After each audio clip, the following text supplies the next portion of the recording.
희망찬 미래를 설계해 나가는 청년들을 위해 지금 이 순간까지 쉼없이 달려온 청년들에게 책으로 충전하는 기회를 만들어 드립니다. 안녕하세요. 문학과 음악을 이야기하는 음유시인 조창규입니다.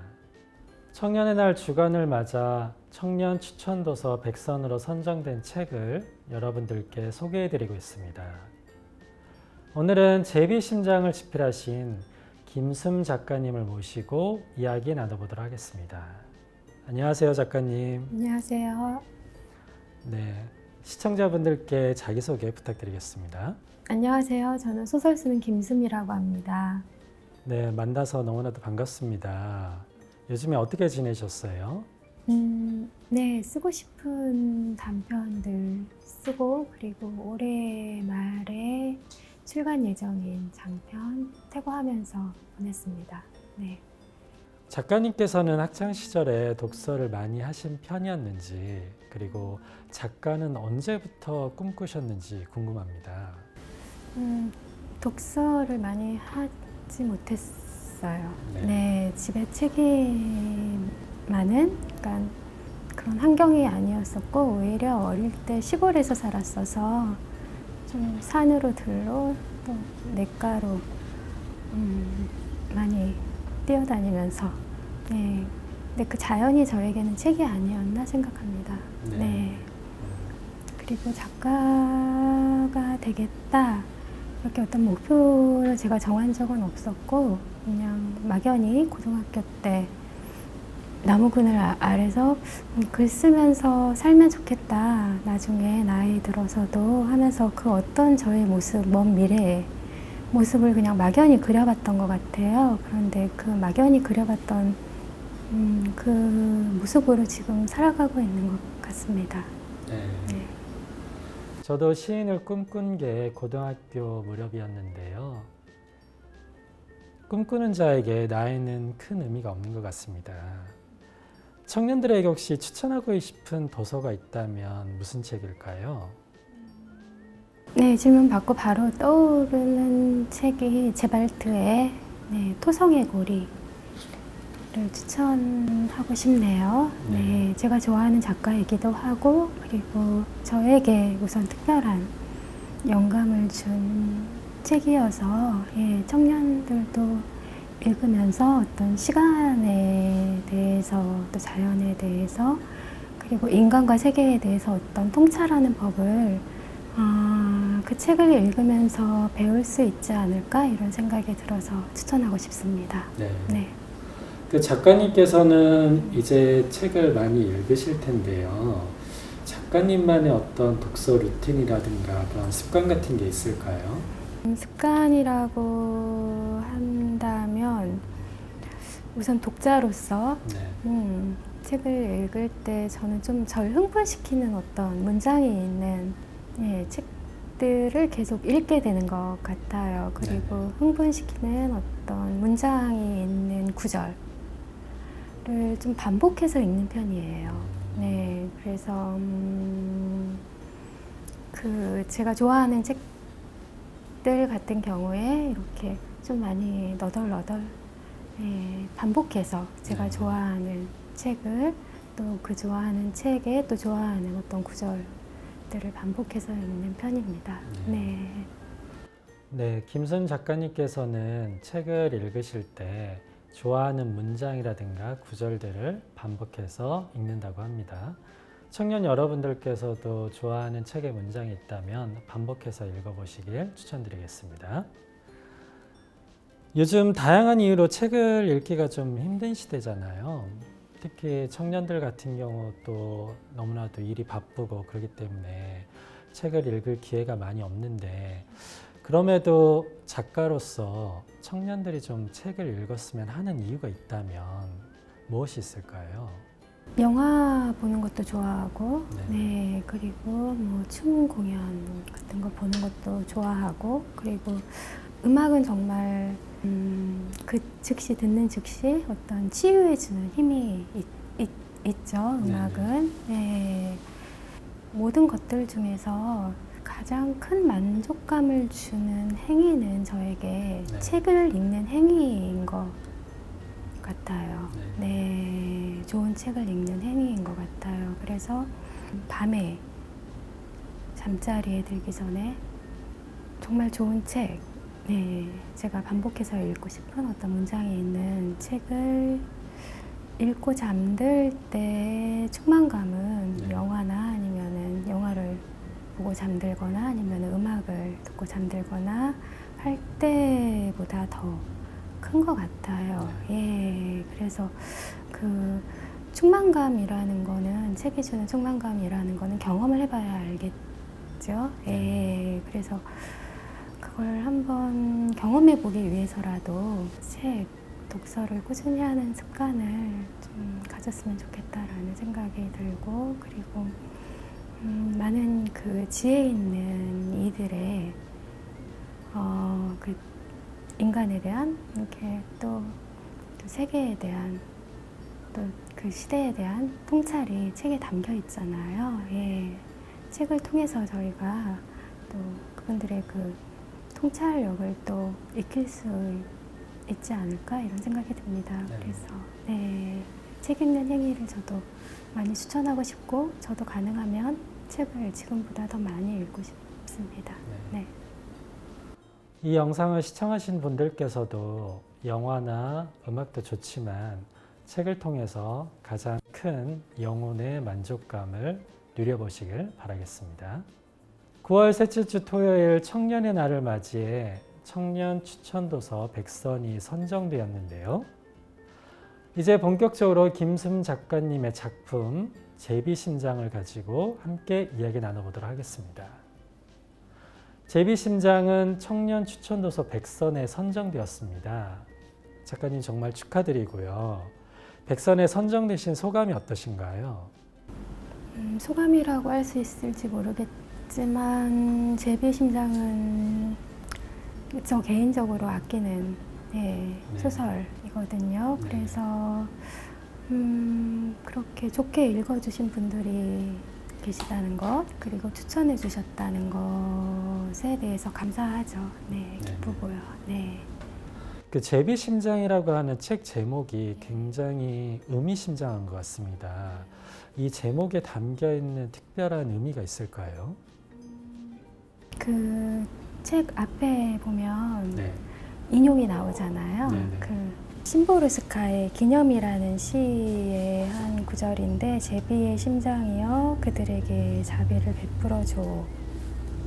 그러니까 작은 새의 심장에 대고 저희가 기도를 하는 거잖아요. 그런데 제가 이 소설 쓰면서 어떤 철 심장 같은 공간이 나오거든요. 그 안에서 이제 배를 만드는 그 노동자들이 노동을 하는 거죠. 그러니까 제비 심장이 그 철 심장을 상징하기도 하고, 그리고 그 철 심장은 사실 피가 흐르지 않고 굉장히 차갑고, 그리고 끔찍한 사실 노동이 행해지는, 반복되어서 행해지는 공간인데, 그 공간이 제비 심장처럼 저희가 기도할 수 있는 어떤 피가 흐르는 어떤 붉은 어떤 그런 공간으로 다시 탄생하기를 바라는 마음에서 그렇게 제비 심장으로 짓게 됐습니다. 그 철이라는 작품 이후로 13년 만에 다시 조선소 이야기를 쓰셨는데요. 조선소를 주제로 글을 쓰게 된 계기가 있을까요?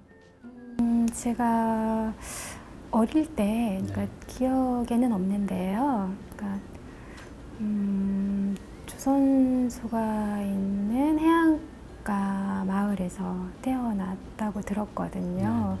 그래서 저에게는 그 조선소와 조선소 노동자들이 어떤 이미지로 저에게 그 어떤 동화의 한 장면처럼 각인이 되어 있었어요. 그리고 집단 노동, 노동에 대한 어떤 관심도 있었고, 그러면서 자연스럽게 저에게는 어떤 최초의 저에게 이렇게 다가온 어떤 이야기 같아요.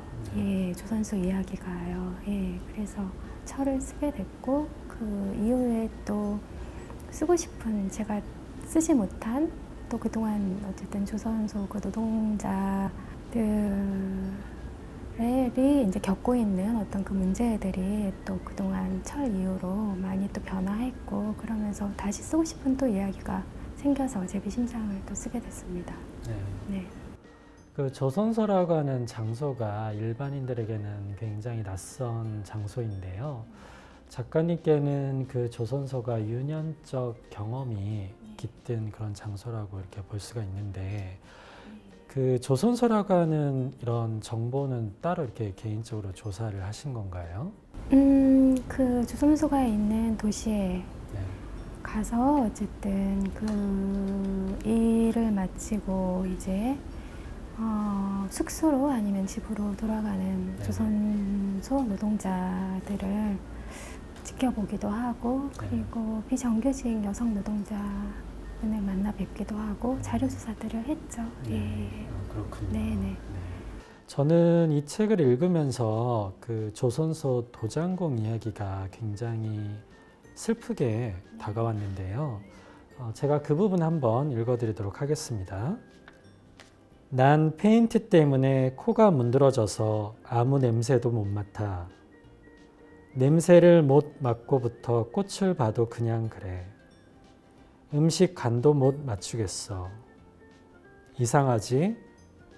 고장난 건 코인데 짜고 싱거운 것도 모르겠어. 저는 이 부분을 읽으면서 굉장히 마음이 좀 아팠고요. 또 슬펐는데요.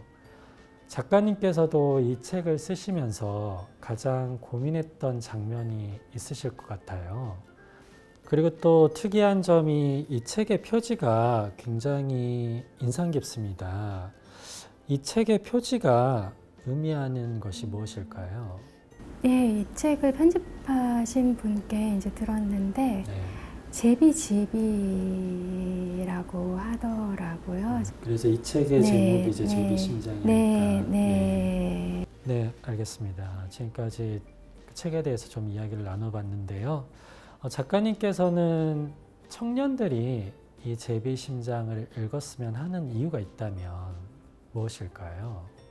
읽어 주셨으면 좋겠다 이렇게 저 스스로 추천은 못하겠고 그러니까 노동에 대해서 저희가 생각을 해봐야 될 것 같아요. 네. 청년이 아니어도 네. 어쨌든 노동은 신성한 것이고 그리고 그 노동한 대가를 누구나 다 그에 맞는 노동한 대가를 받아야 되고 그리고 네. 차별이 없어야 되고 그리고 누군가 내가 하기 싫어하는 내가 하지 못하는 노동을 누군가가 하고 있어서 저희의 일상이 멈추지 않고 어쨌든 계속 순환하면서 흐르고 있다는 것을 저희가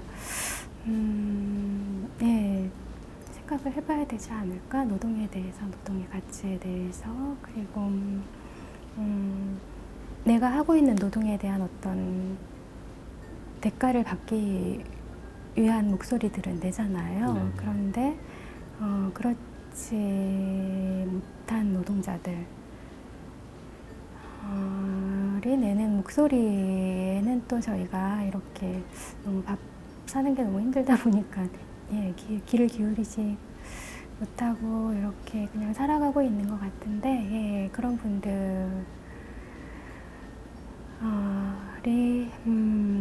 들려주는 이야기 얼마나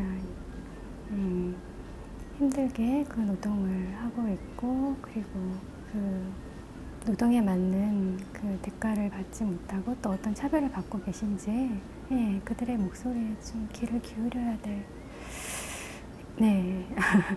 작가님께서는 현실에서 외면받는 노동자들에게 청년들의 관심을 가져주기를 바라는 마음에서 이 책을 추천하셨습니다. 네, 그럼 이 프로그램의 공통 질문을 드리도록 하겠습니다. 작가님에게 청년이란 어떤 의미일까요? 미래의 뿌리라고 생각합니다. 저희의 뿌리는 할머니, 할아버지. 네네. 시죠. 청년들이 이제 나중에 나이를 먹고 결혼을 하고 또 자손을 낳고 할머니 할아버지가 되겠죠. 미래의 뿌리가 되겠죠. 그 네네. 뿌리가 건강해야 되잖아요. 네네. 예, 지혜로워야 되고. 네. 네. 네. 그렇다면 네. 그 뿌리에게 네. 한마디 해주시겠어요? 아, 한마디요. 네. 스스로를 존중하면서 네네. 예, 그리고 또 자신을 둘러싸고 있는 타인들을 존중하면서 예, 서로 연대하고 사랑하면서 네, 살아갔으면 좋겠습니다. 네네. 네, 오늘은 제비심장을 집필하신 김순 작가님을 모시고 책에 대한 이야기를 나눠봤는데요. 오늘 시청자분들께 출연하신 소감 한마디 해주시겠어요? 네, 제비 심장에 대해서 이렇게 네, 이야기를 나눌 수 있어서 의미 있었고, 그리고 또 다시 한번 저도 노동에 대해서 예, 또 생각하게 되고, 또 청년 시기, 또 청년들에 대해서 예, 생각하게 되는 어떤 계기가 된 것 같습니다. 예, 네. 감사합니다. 이야기 들어주셔서. 네. 네. 네, 앞으로도 제비심장과 김순 작가님 많이 사랑해 주시길 부탁드리겠습니다. 오늘 출연해 주셔서 감사합니다. 네, 감사합니다. 청년의 날 추천도서 백서는 전국 각지의 서점과 온라인 서점, 그리고 2022 청년 체계회 홈페이지에서 확인해 보실 수 있습니다. 청년 추천 백선에 많은 관심과 사랑 부탁드리겠습니다. 저는 다음에 더 재미있고 유익한 추천 도서를 들고 돌아올 예정이니 많은 기대 부탁드립니다. 지금까지 시청해 주셔서 감사합니다.